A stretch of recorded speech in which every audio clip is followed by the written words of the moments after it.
Hello, my name is Anna-Kaisa Rastenberger. I'm artistic director of the Festival of Political Photography, and I'm happy to introduce Shia Conlon, who is one of the artists participating in the mentoring program of the Festival of Political Photography.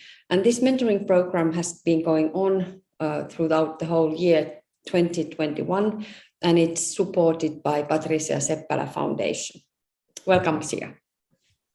Hi. Okay, I will share my screen.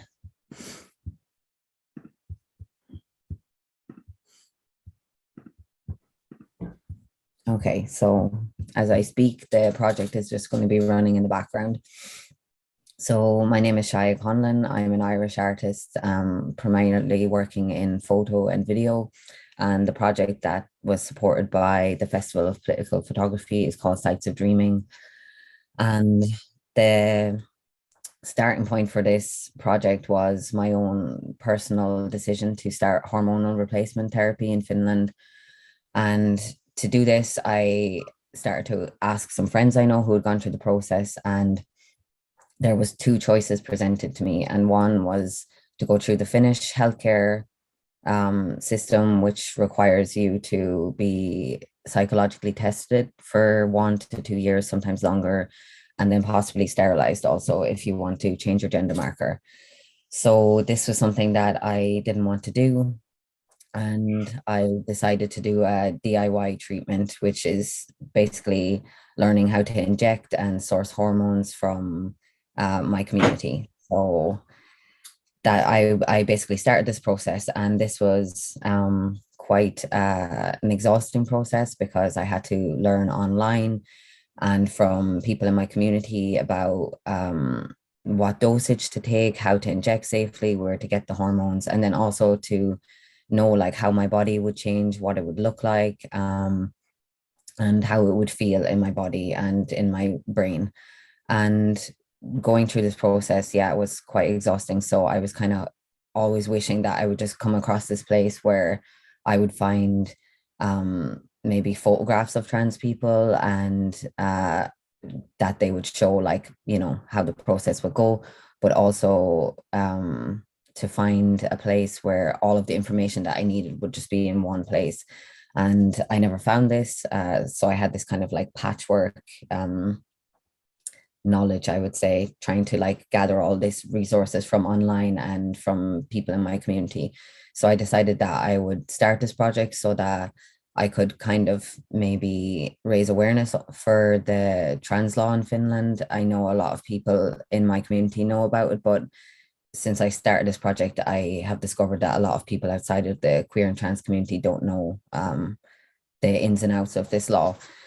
And then I also wanted to kind of create this project as a resource for people who would be wondering about going through hormonal replacement therapy in Finland, so that they could go here and see photos of trans people. And then also I would create a publication which is coming next year, where all of the kind of practical information about going through hormonal replacement therapy would be.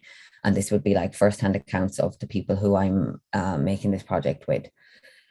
So I started this project in a very documentary way. I kind of just met up with people who were taking hormones on the day they were taking their hormones, and just shot them in this kind of like strictly documentary way. And I had this title, Sights of Dreaming. And the more the project was kind of developing in this year, the more I was wondering about what I was. It was very focal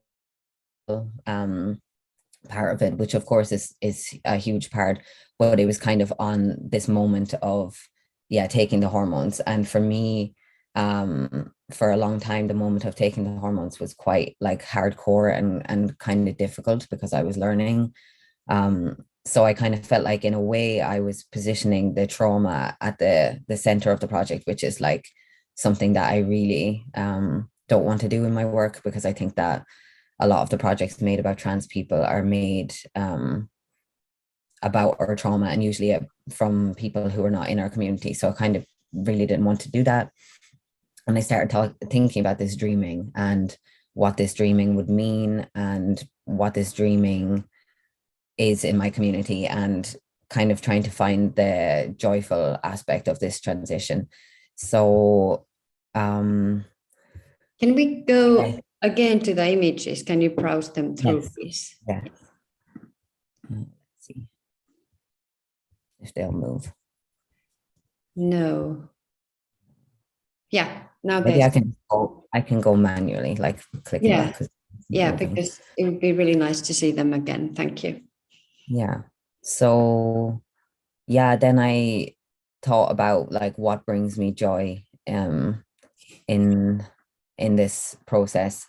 And I guess one big thing is the people that I'm in community with, because I think I will be completely like lost without these people. And I went through surgery this year, and I really felt like that's when I was like, wow, I have like I'm part of such a beautiful community, because people really rallied around me to like help me fundraise for my surgery, and then also to like take care of me after this surgery. So I really wanted to like show this caretaking in this community, basically.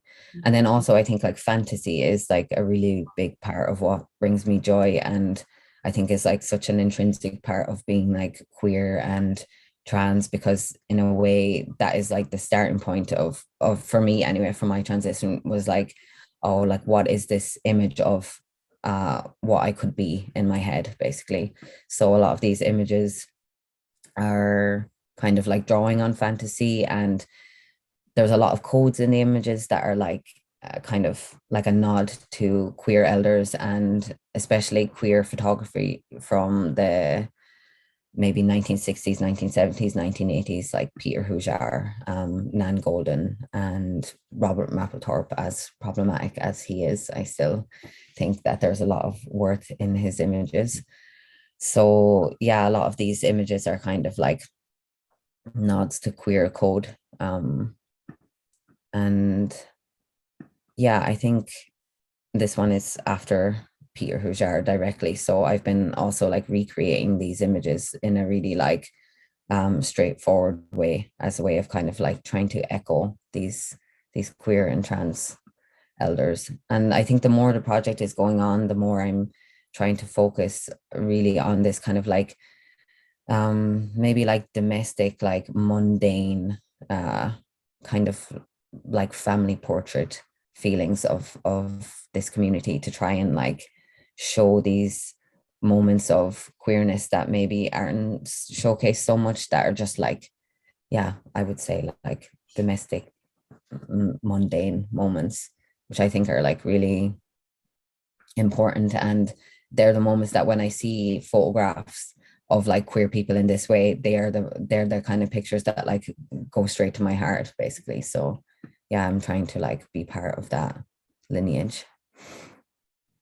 And I think the project, yeah, is going to go on like for a long time, and there will be a solo show in Hippolyte Gallery in February 2023, and then a publication that will be launched at the same time, hopefully.